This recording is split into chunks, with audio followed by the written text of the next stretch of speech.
Well, hello. Good morning, afternoon, good night to Mr. Dai and everyone else who's watching this video. My name is Gerardo Arvel Kavindra with the student number of 22060555315 from the Numerical Methods 1 class. And here I'm going to basically do a recap or a explanation, a further much more deeper analysis and explanation of my tests, or my last test, which I did like a week ago. So in this test there is three main parts, or two I think, the A and the B. The B has 5 points. The first one is basically my musabah, or my self-reflective, realistic self-reflections of myself during our numerical class. And then the other four is the die-5 methods on a spring mass system on a military application. And then the B is my opinion or comment towards Elon Musk's interview where he was asked about AGI. So let's just go ahead and start. For number one, A.1 is my musabah, and in my test I basically write that there's been a quite a struggle in my application of the die-5 method in my everyday life problems, but that doesn't mean that I basically use none of it. I use the die-5 method to some extent, although not very a deep application of it. But I can say it's useful, even though I've only felt a small impact of it. And why that is back when I met Mr. Dai in my first day of the second half of my numerical method class, I was surprised to see and hear and consume his lecture, his sort of philosophy and his way of thinking and solving problems, because I was just expecting like the first half of the numerical methods, which is just a straightforward lecture on numerical methods. But in Mr. Dai's class, I get to learn about a way of thinking, a philosophy, a sort of religious aspect of human purpose in solving the world's problem, which is interesting. But I myself tend to struggle with stuff like that, especially if the philosophy itself has religious aspects in it, because I'm a Catholic, and throughout my life I've been struggling to sort of have a common ground with my faith, with God and everything.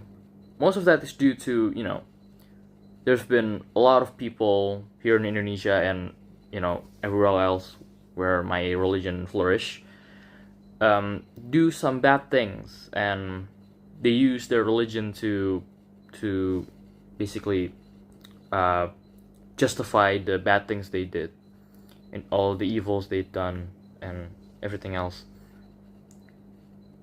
which is, I hope it'll be understandable why I tend to struggle to apply this religious aspect of the die-5 method, because in this method I get I have to see that my purpose comes from God, and God gave me a purpose to solve problems in this world, which is, if I don't think about it too much, I can apply it. But that's the same kind of justification that a lot of evil people and vile human beings have used to, justify all the horrendous stuff they have done throughout history, which is why I tend to struggle. And I think it impacts how I, my effort in engaging with the subject And I think throughout this semester I've made 9 YouTube videos so far in my YouTube channel, which in comparison to everyone else who've actually put a lot of great effort in their YouTube videos, mine kind of lacks in quality. Even though I've done some editing and some, I add a lot of stuff, a lot of my own personal view and perspective onto those videos to make them interesting. I don't think it's enough to, give a great, much more detailed and proper analysis of the lectures that Mr. Dai has given, when I see everyone else done quite a great job in doing, in making these YouTube videos. Mine's kind of, well, yeah, here's mine. It's okay, it's not terrible, but I kind of wish I've put a little bit more effort into them. Which is why, I think it's fine. Just hope that there's a bit more of a sauce in it, if you get what I'm saying. But even though with that, I feel like I am happy that I have learned this Die5 method in this class. I think I've learned it for the better because I have seen good effects on myself, on my everyday life, on the way I handle things because of the Die5 method. Even if that difference is a small one, it's still a difference, and I think that's what matters. And I've been, I've handled problems a lot easier, I've gotten less confused, I've gotten less messy, I've had a much better handle of much complex problems, and whether it's my everyday life problems or, the stuff in college, my engineering problems. So yeah, I think it's very good that I've learned this much, and I hope the videos that I've put out and my contribution to the class reflects that. I hope. So, Mr. Dai told me to give me my sort of desired score for my test, and basically my whole grade for the class. But you know what? I think I will respect whatever Mr. Dai's choice will be. So, Mr. Dai, whatever it is that you will give me, whatever the score is, I will respect. And I'm fairly confident that I've done a good job. I mean, a decent job at least. But I'm not gonna basically give you any kind of suggestions from myself. I think it's only fair to give you, as a lecturer, to give me whatever is the score that I deserve. Fairly so. So, I respect whatever is the score you'll give me, and I'll leave it entirely in your hands. And to you and everyone else that have contributed to the class, to contribute to our learning process, to make us into a better problem solver, a better student, a better engineer, and a better person in general. To you all, I say thank you. So yeah, that's my musabah. That's for the first point of A. Now, the second point, we will getting into the utilization of the Die5 method in a spring mass system for military application. So, in this, I will, for the intention, the first step of the Die5 method, my intention will be to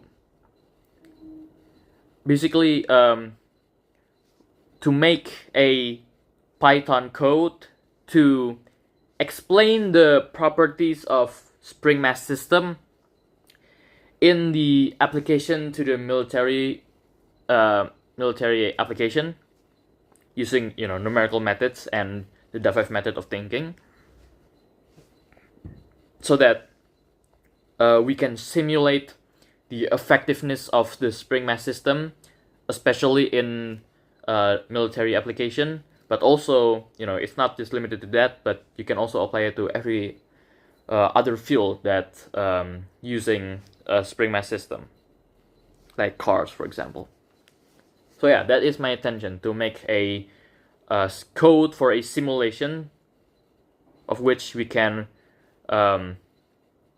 explore the properties of the spring mass system to see its effectiveness, so that we can apply it to military and other fields. So that's my intention.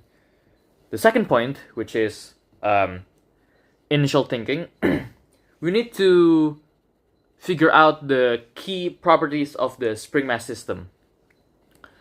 Now, there are 4 key properties that we need to discuss. The first one is restoring force. Now, what is a restoring force? Basically, it's when the spring exerts a force proportional to the displacement from its equilibrium position. And the force is given by F equals to negative K times X, where K is the spring constant and X is the displacement. So that's the first one, restoring force. Now the second one is simple harmonic motion. What is that? Basically, if the system is undamped and without external forces, the mass will oscillate with simple harmonic motion, or SHM.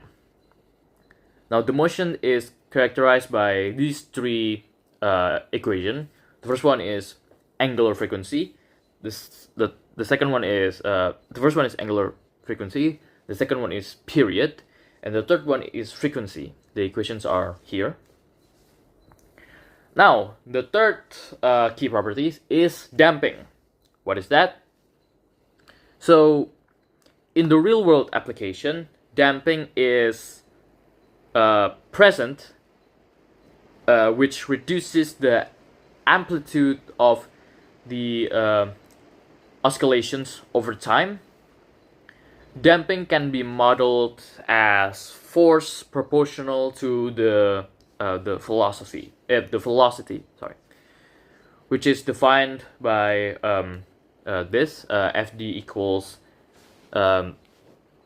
negative B times V, where B is the damping coefficient. And the fourth and final key properties of the spring mass system is driven system. What's that? When an external periodic force is applied, the system can exhibit forced oscillations, and resonance can occur if the driving frequency matches the natural frequency of the system. So that's basically what a driven system is. Okay, now that we finally have all this data, all these key properties that we can use for the spring mass system, we can move on to our third step in the die 5 method, which is idealization. So, how are we going to use numerical methods in analyzing the spring mass system? We can use, I personally am going to use 2 methods.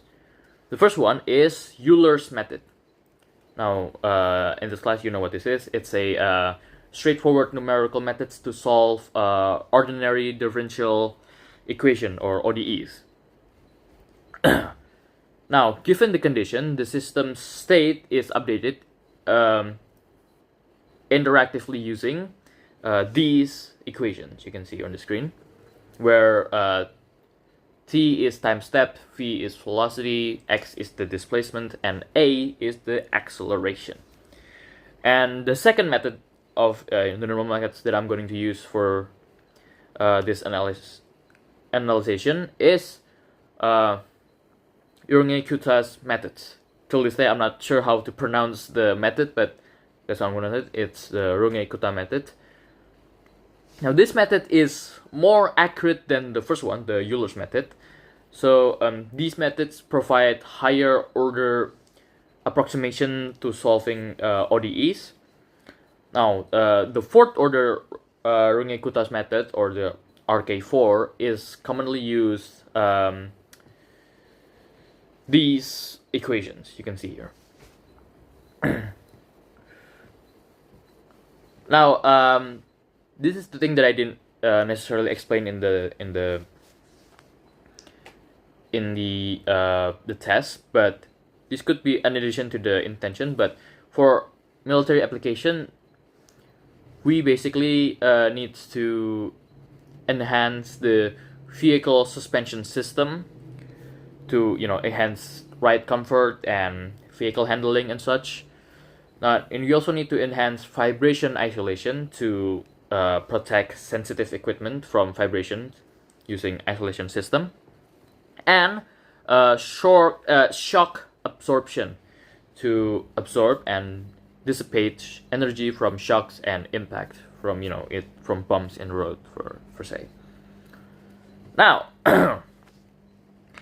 after that, we need to simulate a damped spring mass system. So, how do we do that? We need to simulate it using a Python code. But first, before that, we need to give a condition or an initial condition for the simulation to run. So let's simulate a damped spring mass system using numerical methods. Now, considering a mass m of 10 kilograms and then a spring constant k of 200 Newton per meters, and a damping coefficient b of 15 Newton second per meter. Now, the governing equation is this, you can see on the screen.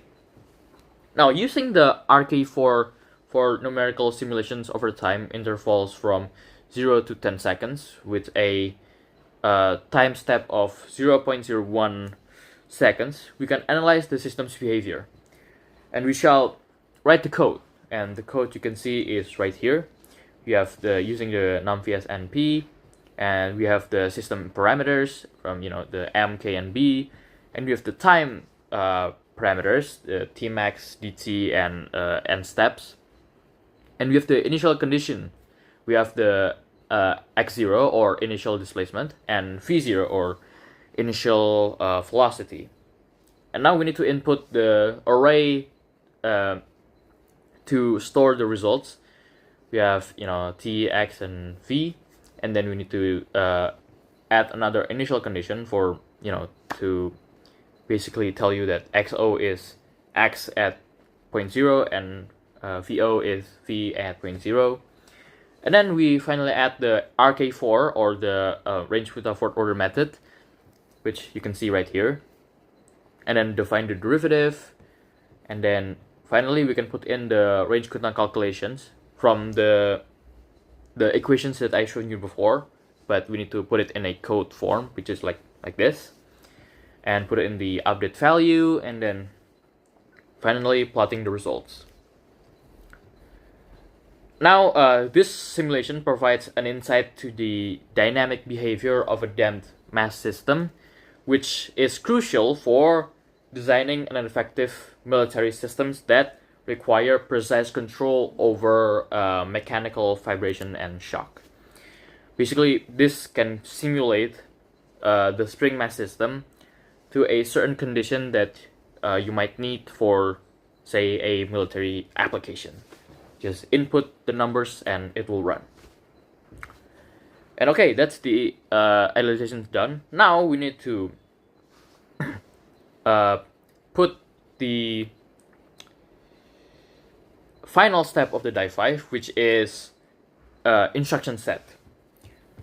Now, with the work that we've done before, from beginning to the end, from the key properties to the code, we can finally construct a instruction set so that people who might want to simulate the spring mass system for themselves can simulate it. So the first instruction is figuring out the key properties for the spring mass system, and then utilizing a numerical methods to analyze the spring mass system, and then finally simulating we can try to use Python code to simulate the damped spring mass system, and then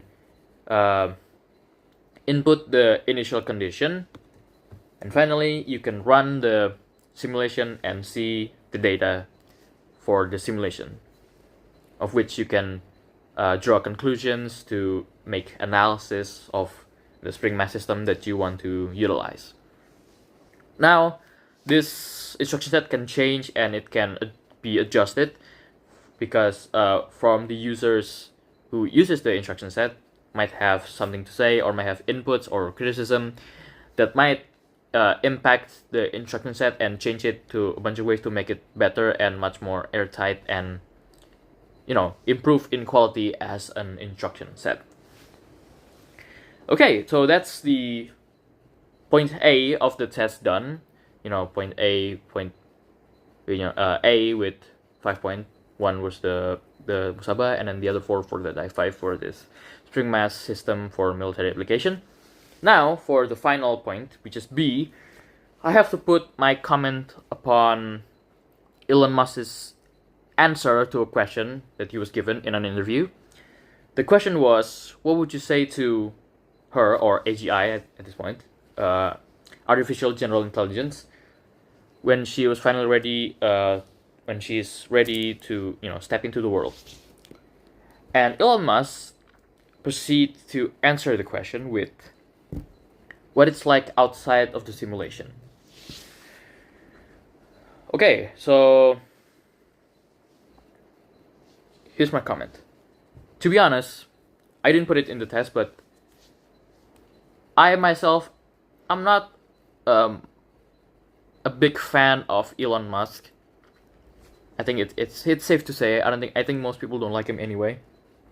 But his comment here especially, I think it's a hypothetical one. It's one which doesn't have a basis in research or evidence or reality. It's a nice, it could be, like a good starting point into a philosophical discourse or discussions, or, a philosophy class, or just, like a late night kind of conversation between the boys at 2 a.m. But this is an actual proper interview, and he's acting, or, he's phrasing this answer as if it's like a real thing that is happening to our world, that we are living in a simulation, which is pretty dangerous to see someone with that much power and influence could, just say out loud to the world in this interview that we are basically living in a simulation. That's what his answer was implying. Now, of course, this is only based on the YouTube shorts that Mr. Dayev gave me to comment, but and I haven't rewatched the entire interview, but based on that alone, I think,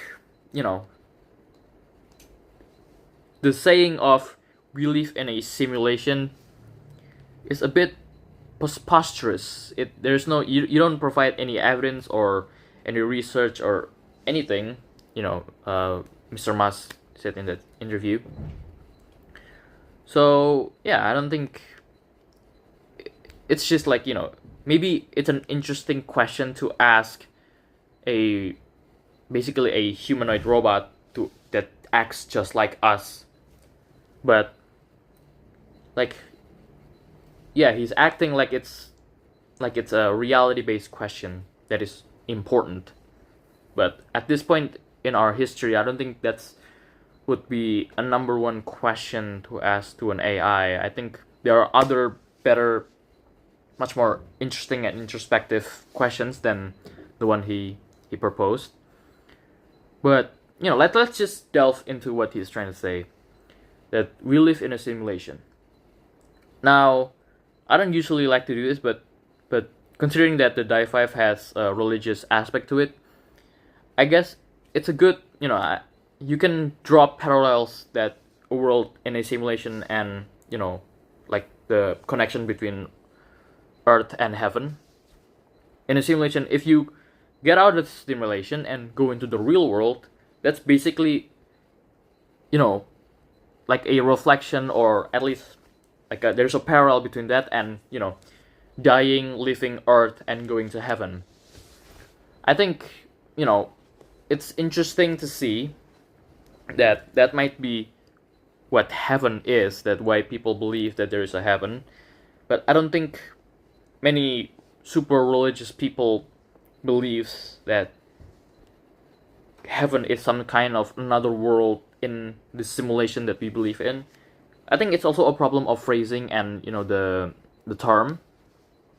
But yeah, I don't think, people would agree in that sort of phrasing that it's a simulation, instead of, like a bit more mystical and spiritual phrasing of the world.